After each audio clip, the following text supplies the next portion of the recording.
Hi, and welcome to American Printer TV. I'm Tamara Ferlansky. And I'm John Hamilton. This is the source for the latest industry news and education. And this cast is no exception. We've crammed in as much news as possible as our coverage of Print 09 continues. But that's not all. Let's take a look at what's coming up. Xeikon demonstrates the human side of social responsibility. GASC President Ralph Nappi weighs in on Print 09. Frank Romano, Professor Emeritus with the Rochester Institute of Technology, shares his thoughts on new business opportunities with Print 09 attendees. This November, 100 people will get their 15 seconds of fame. Canvas Pop, a new photo canvas printing company, will display customers' photos on the 7,400 square foot Reuters billboard for 15 seconds. The landmark sign in New York's Times Square soars 23 stories and reaches more than 1.5 million people per day. The first 100 customers to buy from canvaspop.com will have this opportunity as an option, and a time-stamped photograph will be sent to each customer as a memento. Canvas Pop allows people to turn virtually any photo into canvas wall art thanks to fun filters and effects such as modern pop art, oil painting, hand-drawn sketch, and vintage photo.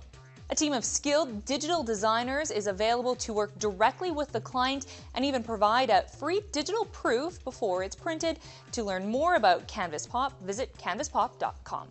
We see an increase in green initiatives as companies in the commercial printing industry continue to make great strides towards becoming more socially responsible.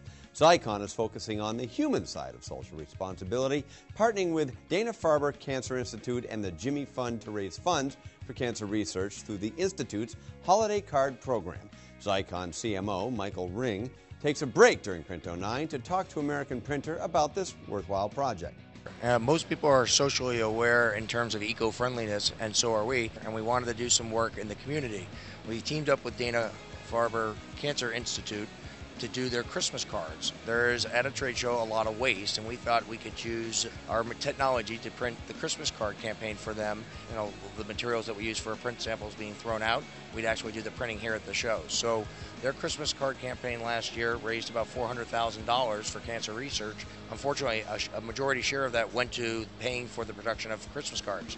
This year, with us printing, every penny will go to research for cancer for children.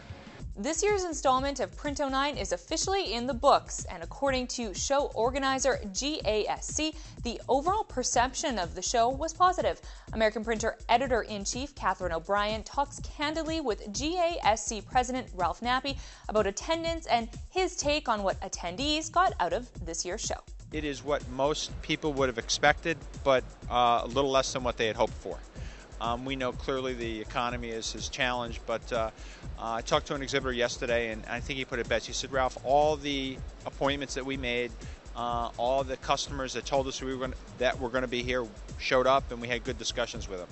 We didn't seem to get too many surprises, so there were a few neat surprise announcements. Screen in particular with a huge sale that they made here, $25 million, and I know there's going to be some more announced over the next week or so. And I would say one of the bright spots of the show was the newspaper production people came here not in large numbers, but the ones that came were extremely happy, and I know they go back saying, hey, this is a show we want to focus on in the future. Our international audience was about 3,000 from 91 different countries and 29 official delegations.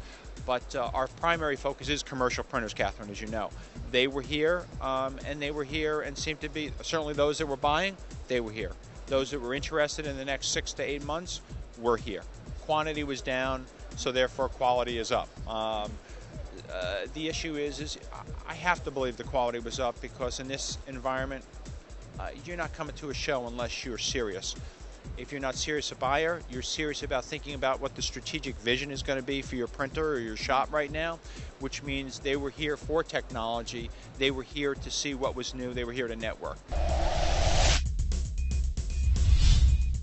Industry veteran Frank Romano took the time to address commercial printers at Print 09 in a free presentation titled New Business Opportunities, stressing printers must differentiate themselves in an overly competitive market. So the problem we have today is that printers are doing the same thing. For instance, would all of the low-quality printers raise your hand? With all of the printers with poor service, please raise your hand. So you're all high-quality, great service printers, are you not? then why do I buy from you? Why do I buy from printer A as opposed to printer B if there are no bad printers? Now you're going to tell me, but we have great service. Really? You mean there are printers out there that pick up the phone when someone calls and says, go away? No, the point is that right now you've been using price in a lot of cases to differentiate yourself, which is a mistake. Sometimes you can do things that your competitor can't do, and that does give you an advantage. What I want to talk about are the opportunities you will have in the new kinds of things that are coming up. Things that might be able to give you an edge. Things that you might be able to charge more for. I call it value-added pricing. As promised in our last cast, we have part 2 of NAPL consultant and American Printer columnist Ray Prince on the Print09 must-see-ems. Heidelberg is showcasing a new Heidelberg 74 model that they happen to have out, the Connect Press Center, and also in-press color control. And today we have with us Earl Mobius from Heidelberg, one of my old friends, and I'd like him to describe the in-press to you a little bit, that control and what it can do for you as a printer. Here we have a system that's integrated into the printing units. We measure the color densities or spectral measurements to make sure that we're able to stay within tolerances, selected tolerances. There's no longer the need to stop the machine to withdraw a sheet, as all these measurements are calculated and done and then resent back to the machine. All the information is gathered and reported and recorded at the press center, but allowing the customer to take his hands off the machine and focus more on the application and ensure that we have tolerances of the color measurements kept within a certain standard. And this machine is rated at 15,000 an hour, and that is the running speed of the machine. If we run straight on this machine, we could integrate 6 colors or 8 colors in line, running straight, or we could go to the straight machine without a perfecting device, where we have the possibility to go up to the 18,000 an hour machine. Today we have Don Cogswell with us from Ryobi, and we're going to ask him a number of questions about the press. Can you tell us about the 1050 and why you think it won a must-see-ems award? There are some features on here that nobody else has. Retractable coder running heavyweight stocks. They print quality system, which actually takes picture of every square millimeter on the press and actually talks to the console and can mark tag the loads for bad sheets.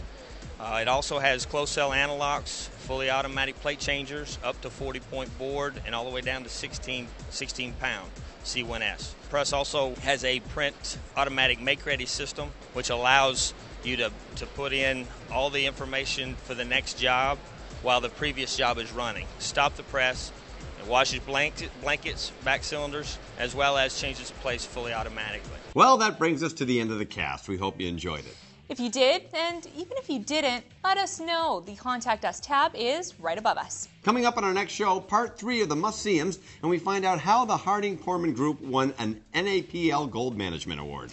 Of course, if you missed part 1 of the must-see-ems, check out the last cast in the video archive. See you next time.